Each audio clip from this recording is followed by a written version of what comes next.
அஸ்ஸலாமு அலைக்கும். Welcome to my channel. இன்றைக்கி நம்ம அச்சு பணியாரம் செய்ய போகிறோம். அதுக்கு தேவையான பொருட்கள் என்னென்னு பார்த்துடலாம்.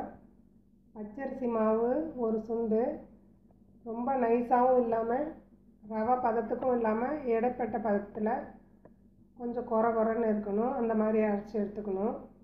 அரைச்சி எடுத்துகிட்டு வறுத்து வச்சுருக்கேன். 3 முட்டை, ஒரு சுண்டு பச்சரிசி மாவுக்கு 3/4 சுண்டு சீனி பவுட்ரு பண்ணி வச்சுருக்கேன். ஏலக்காய் தூள் 1/4 டீஸ்பூன், சுட்டெடுக்க தேவையான அளவு நெய். இந்த 3 முட்டையை நல்லா அடிச்சுக்கணும்.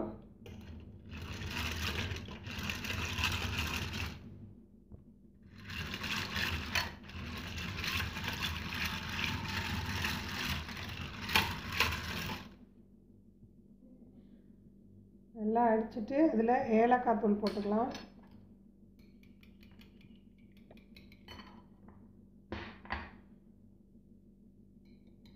இந்த மாவை கொஞ்சம் கொஞ்சமாக இதில் சேர்த்துடலாம்.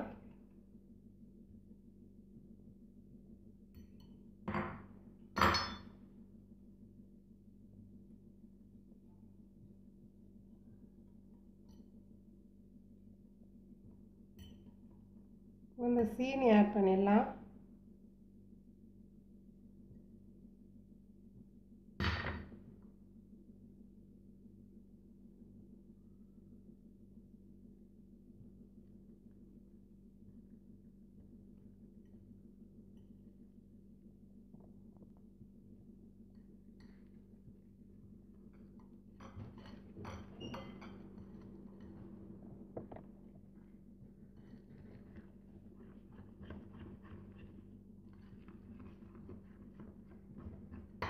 இந்த அளவு மிக்ஸ் பண்ணிக்கலாம்.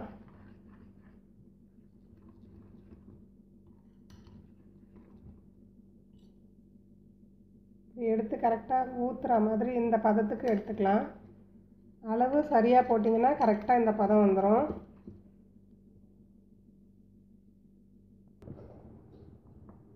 ஒரு சிட்டிகை உப்பு போட்டு நல்லா மிக்ஸ் பண்ணிக்கலாம்.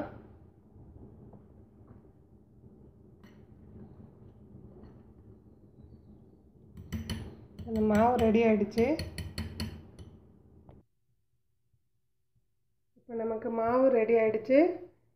இந்த தோசைக்கல், பழைய தோசைக்கல்லில் மணல் வச்சு நல்லா சூடு பண்ணியிருக்கேன். 15 நிமிஷம் சூடு பண்ணதுக்கப்புறம் இந்த அச்சு பணியார சட்டியில் நெய் ஊற்றி வச்சுருக்கேன். இந்த மாவை அதில் ஊற்றிடலாம்.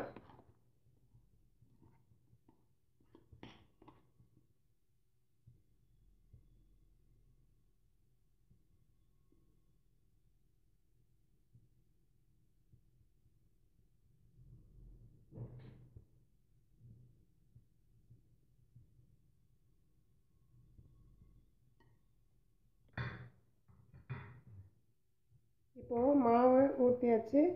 கறியை வருது ஹீட் பண்ணி வச்சுருக்கேன். நல்லா நெருப்பாக ஆக்கி வச்சுருக்கேன். இதை வச்சு ஒரு 10 நிமிஷத்துக்கு அப்புறம் நம்ம எடுத்து பார்க்கலாம். இப்போது 1/4 மணி நேரம் ஆகிடுச்சு. ஓப்பன் பண்ணி பார்க்கலாம். மேலே நல்லா செவந்து வந்துருக்கு. நல்லா குக் ஆகிடுச்சு. இதை எடுத்துட்டு இதே மாதிரி நம்ம திருப்பி ஊற்றி எடுக்கலாம்.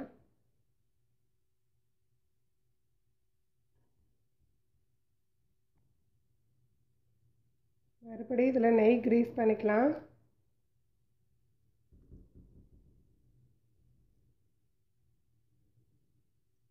ரொம்ப ரொம்ப பாரம்பரியமான அச்சு பணியாரம். ரொம்ப பேர் இதை கேட்டிருந்தாங்க. இது வந்து சின்னதாக இருக்குது அச்சு, கொஞ்சம் பெருசாகவும் இருக்கும். இது பணியார சட்டி.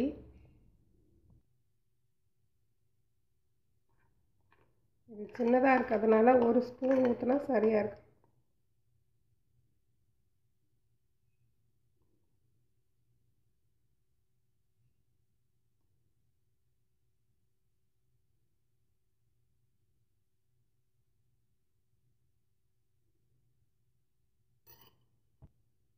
மூடி வச்சிடலாம்.